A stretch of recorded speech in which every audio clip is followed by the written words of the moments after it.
Miliband's political position in Scotland is becoming a study in precariousness.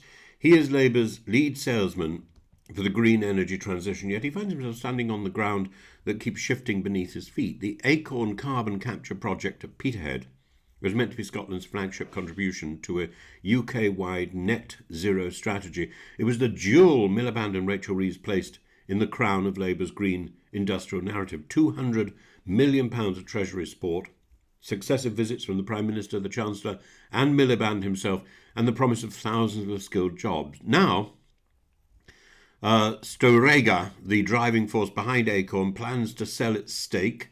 Shell and Harbour Energy, the two other big names involved, are downsizing operations in UK waters and signalling hesitancy. This collapse in investor confidence follows Reeves' decision to maintain a punitive 78% windfall tax. It is hard to avoid the conclusion that a project requiring enormous capital expenditure has been left gasping just as it reaches the expensive stage. For Miliband, this is deeply awkward. He has made carbon capture one of the four core pillars of Labour's Green Prosperity Plan.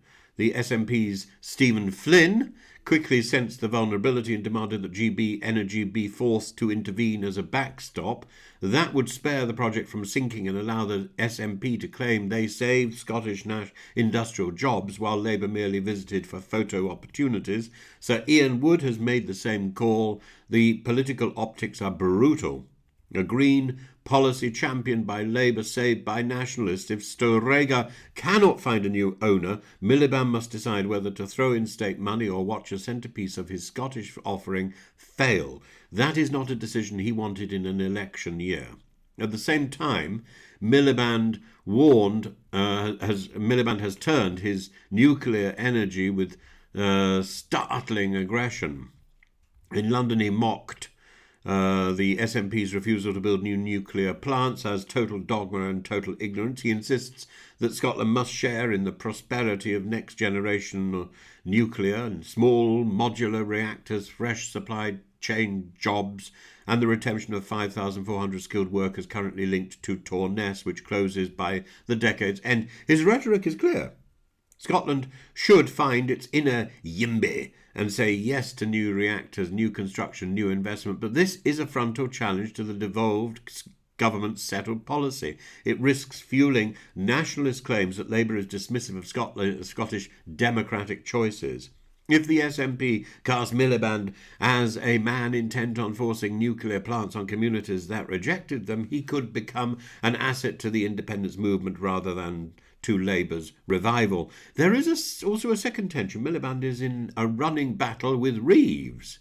Their clash over green levies, insulation funding, and the pace of transition has been loud enough for Treasury officials to leak anecdotes of storming out and unchilled behaviour. He negotiated hard for his budget settlement. He doesn't like losing control of environmental tax levers, and as we now see with Acorn, fiscal orthodoxy can collide sharply with industrial strategy. Miliband is therefore pulled in three directions: defending flagship low-carbon projects threatened by Treasury scepticism, fighting the SNP on nuclear policy and long-term energy identity, and maintaining credibility with industry while his partners retreat from UK waters. His critics in Scotland will argue that his strategy is confused, championing decarbonisation but presiding over the near collapse of Acorn, lecturing Scotland while ignoring its political culture, promising green jobs that depend on foreign investment he cannot guarantee, and yet there is also political opportunity. The SNP has run out of energy achievements. Scots see infrastructure delayed, bills rising, industrial decline accelerating. If Miliband can rescue Acorn or secure a nuclear breakthrough, he becomes the minister who brings jobs and secures energy sovereignty for the whole of Britain. If he fails, he becomes the minister who promised transformation but delivered cancellations. His posture in Scotland is therefore not ideological but existential. The success of the energy transition in Scotland would define his credibility as a minister and Labour's credibility as a government. The question for voters north of the border is a simple one. Do they trust Ed Miliband to build the future, Or will Labour's green revolution unravel in Scotland before it's even begun? Right now, the answer hangs in the balance.